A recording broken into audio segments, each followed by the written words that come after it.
ایک غریب مچھیرا دریا میں 4 مرتبہ 4 جال ڈالتا تھا۔ 4 مرتبہ کچھ نہ ہوتا تو اسے اپنی تقدیر کا لکھا سمجھ لیتا۔ ایک مرتبہ اس کے جال میں 3 مرتبہ کچھ نہ ہوا۔ چوتھی مرتبہ اس کے جال میں ایک گڑھا پھنسا۔ اس گڑھے میں سے ایک جن نمودار ہوا جو اسے مارنے کی در پر تھا، مگر مچھیرے نے ہوشیاری سے اسے دوبارہ گڑھے میں قید کر کے جب دریا میں بہانے لگا تو جن نے بڑی منتیں کی، اور بڑی منتیں کرنے کے بعد اس نے کہا کہ اگر وہ اسے آزاد کر دے گا تو وہ اسے ایسی جگہ بتائے گا جہاں سے وہ ایسی مچھلیاں پکڑ سکے گا جنہیں بادشاہ کو پیش کرنے کے بعد اسے بہت سارا انعام و اکرام ملے گا۔ مچھیرے نے اس بات پر یقین کر کے اسے آزاد کر دیا۔ جن اسے ایک دریا پر لے گیا جہاں سے اس نے خوبصورت اور رنگ برنگی مچھلیاں پکڑ لیں۔ اس نے مچھلیاں پکڑ کر بادشاہ کے دربار میں پیش کی، جس سے ماہی گیر کو بہت سارا انعام ملا، اور وہ مچھلیاں باورچی خانے میں پکنے کے لیے چلی گئیں۔ جب باورچی ان کو تلنے لگے تو سامنے کی دیوار پھٹی اور اس میں سے ایک نفیس لباس پہنے ایک عورت باہر نکلی۔ اس کے ہاتھ میں چھری تھی۔ وہ مچھلیوں کی طرف متوجہ ہو کر کہنے لگی، تمہیں اپنا عہد یاد ہے نا؟ یہ سن کر مچھلیاں کڑھائی میں کھڑی ہو گئیں اور جواب دیا کہ اگر تم اپنے عہد پر ثابت قدم ہو تو ہم بھی اپنے عہد پر ثابت قدم ہیں۔ یہ جواب سن کر وہ عورت اسی طرح واپس چلی گئی اور مچھلیاں جل کر کوئلہ ہو گئیں۔ یہ ماجرا دیکھ کر باورچن بے ہوش ہو گئی۔ جب ہوش آیا تو ڈری ہوئی وزیر کے پاس گئی اور تنہائی میں بلا کر اسے سارا قصہ بیان کیا۔ وزیر متعجب ہوا اور سمجھا کہ باورچن شاید جھوٹا قصہ بیان کر رہی ہے، جس سے مچھلیاں جل چکی ہیں اور بادشاہ کے ناراض ہونے کا خطرہ ہے۔ چنانچہ ان کے لیے پھر ماہی گیر کو بلایا اور حکم دیا کہ اس قسم کی کچھ مچھلیاں اور لے کر آؤ۔ ماہی گیر بادشاہ کی طلب پر گیا اور 4 مچھلیاں لے کر حاضر کی۔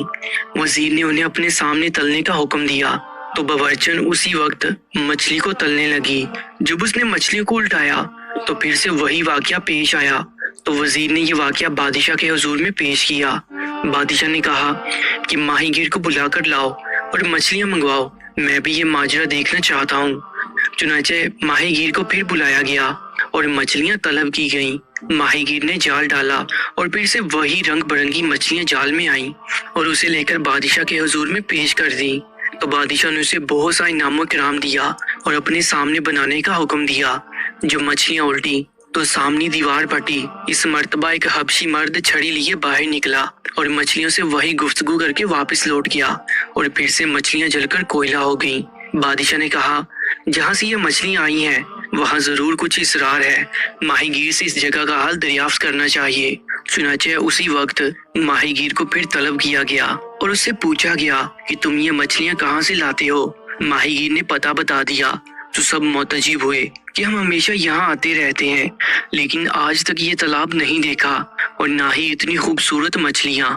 اسی وقت بادشاہ اپنے وزیر اور کچھ ملازموں کو لے کر پہاڑ پر گیا اور وہاں دیکھا کہ واقعی وہاں پر ایک تالاب موجود ہے۔ بادشاہ تمام دن تالاب کے چاروں طرف چکر کاٹتا رہا، لیکن اس کی کوئی بات سمجھ نہیں آئی۔ اس شام وزیر سے کہنے لگا کہ میں یہاں کا بھید ضرور معلوم کر کے رہوں گا، اسی جگہ ٹھہروں گا۔ سب لوگ بادشاہ کے کہنے پر چھپ گئے، لیکن بادشاہ تالاب کے کنارے بیٹھ گیا۔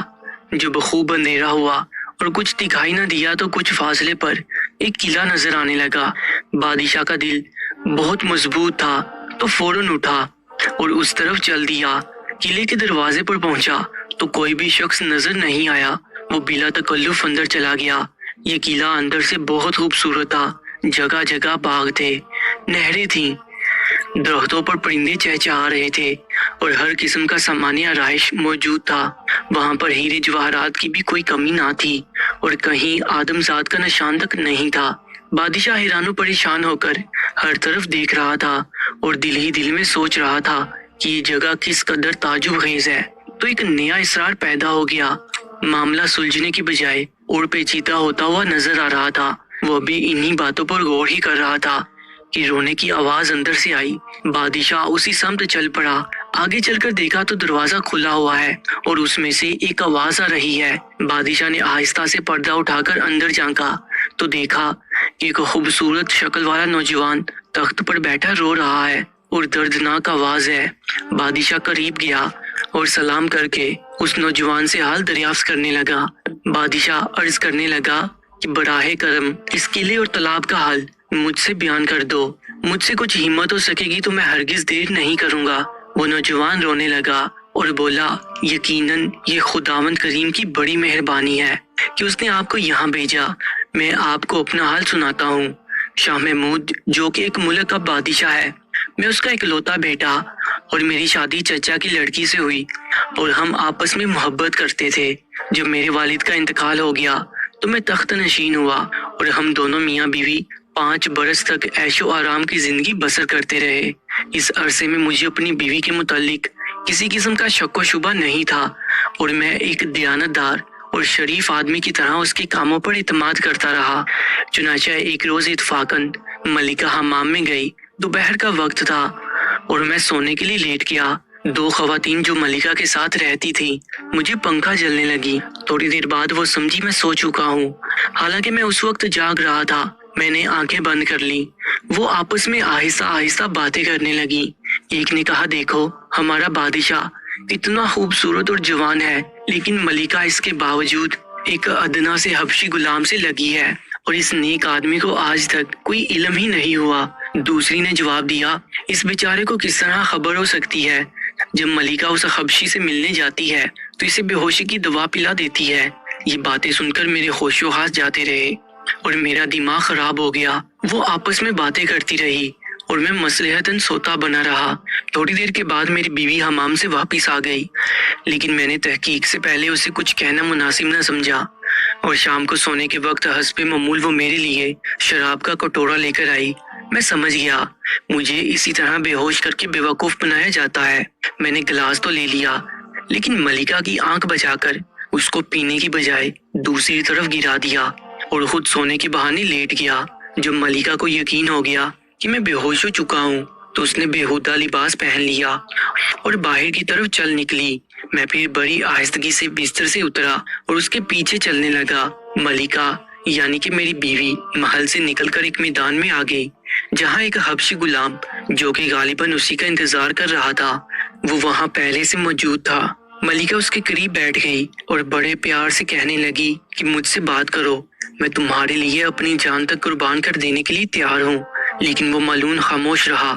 اسی وقت مجھ پر غیرت کا جنون سوار ہو گیا اور غصے کی حالت میں سامنے جا کر کھڑا ہو گیا، اور یہ دیکھ کر ملکہ میری طرف بڑھی اور کچھ پڑھ کر میری طرف پھونک ماری۔ میرا وہ ہاتھ جس میں تلوار تھی وہ بالکل ناکارہ ہو گیا۔ پھر اس کے بعد کچھ پڑھ کے بولی کہ تو آدھا پتھر کا ہو جا۔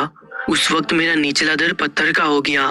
اس کے بعد مملکیت کو جیل بنا دیا اور آبادی کو مچھلیاں، اور پھر ان کے چاروں طرف جادو کے زور سے پہاڑ کھڑے کر دیے تاکہ دنیا کی نظروں سے پوشیدہ ہو جائے۔ یہ وہی جھیل اور مچھلیاں ہیں۔